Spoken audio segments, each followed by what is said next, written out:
নির্মমতার চিত্র কতটা ভয়াবহ হতে পারে তার ভয়ানক উদাহরণেই বৈদ্যুতিক চেয়ার, যেখানে বসিয়ে ইলেকট্রিক শর্ট দিয়ে পুরো শরীরে মৃত্যু কাঁপুনি দেওয়া হতো আয়নাঘরের বন্দীদের। বন্দিশালায় পাওয়া গেছে এমন অনেক নির্যাতনের টুলস। বুধবার সকালে অন্তর্বর্তী সরকারের কয়েকজন উপদেষ্টা নির্যাতনের শিকার ভুক্তভোগী ও বিদেশি গণমাধ্যম কর্মীদের নিয়ে আয়নাঘর পরিদর্শন করেন প্রধান উপদেষ্টা ডক্টর মোহাম্মদ ইউনূস। অনেকটা সময় নিয়ে তিনি ঘুরে দেখেন পাশবিক নির্যাতনের চিহ্নগুলো। রাজধানীর আগারগাঁও, কচুক্ষেত ও উত্তরা এলাকায় এসব আয়নাঘরের অস্তিত্ব পাওয়া গেছে। প্রধান উপদেষ্টা বলেন, স্বৈরাচার হাসিনার আমলের এত পরিমাণ আয়নাঘর দেশজুড়ে বিস্তৃত, যার সংখ্যাও নির্ধারণ করা যায়নি। বিনা কারণে রাস্তা থেকে উঠিয়ে আনার মতো কথা, বিনা দোষে কতগুলো সাক্ষী সাবুত হাজির করে সেই যন্ত্র ওই এক্সপ্লোসিভ কতগুলো গাড়ির ভিতরে ঢুকিয়ে দিয়ে তারা বলছে তুমি সন্ত্রাসী জঙ্গি। আমার ধারণা ছিল যে এটা বোধহয় এখানে আয়নাঘর বলতেছে কয়েকটা আছে। এখন শুনতেছি আয়নাঘরের বিভিন্ন ভার্সন সারা দেশ জুড়ে আছে। ভুক্তভোগীদের সংখ্যা আমার জানার মতো 1700+ প্লাস এরকম যারা ভুক্তভোগী। অজানা কত এটা তো আমরা জানি না। তিনি বলেন, হাসিনা সরকার সর্বক্ষেত্রে আইয়ামে জাহিলিয়াত কায়েম করেছেন, মানুষের সামান্যতম অধিকারও বঞ্চিত করেছেন তারা। আইয়ামে জাহিলিয়াত বলে একটা কথা আছে। এই গত সরকার এই আইয়ামে জাহিলিয়াতকে প্রতিষ্ঠিত করে গেছে সর্বক্ষেত্রে। এটা তার একটা নমুনা। দেশের যে চূড়ান্ত অবনতি, চূড়ান্ত রূপ দেখলাম সর্বক্ষেত্রে, এটা তার একটা প্রতিচ্ছবি।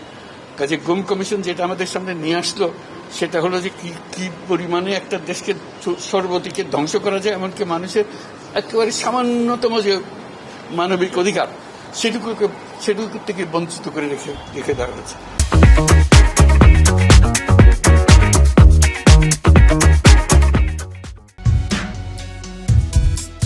এ সময় ভুক্তভোগীরা তুলে ধরেন নির্যাতনের সেই দুঃসহ স্মৃতি। 24 ঘন্টা চোখ বেঁধে হাত বেঁধে বসে রাখতো, কিছু দিতেন না দিত যখন কেন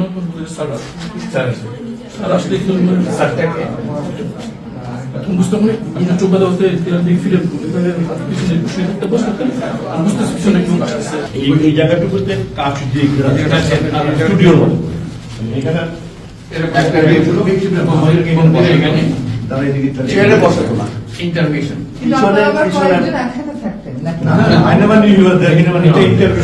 আমাকে হাতে ঝিলে রাখা দেখে ওরা মাইক্রোতে আমার রিক্সা ব্লক করে আমাকে গাড়িতে তুলে নেয় অ্যান্ড আমাকে প্রথমে র্যাব 11-তে নিয়ে যায় নারায়ণগঞ্জ। ওইখানে একটা সেলে রাখা হয়, ঘুম সেলে।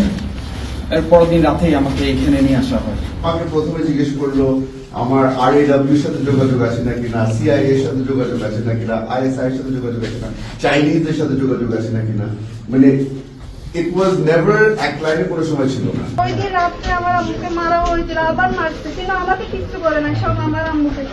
একজন মহিলাকে মারছে, তারপরে একজন পুরুষ, এত বড় একটা পুরুষ আমার আম্মুকে মারছে, আমার সামনে কিন্তু আমি কিছু করতে পারি না।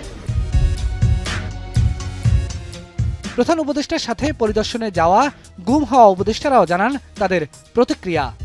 বাইরে কিছু দেখি নেই, শুধু ভিতরে দেখছি, দেয়াল দেখে আমি চিনতে পারছি।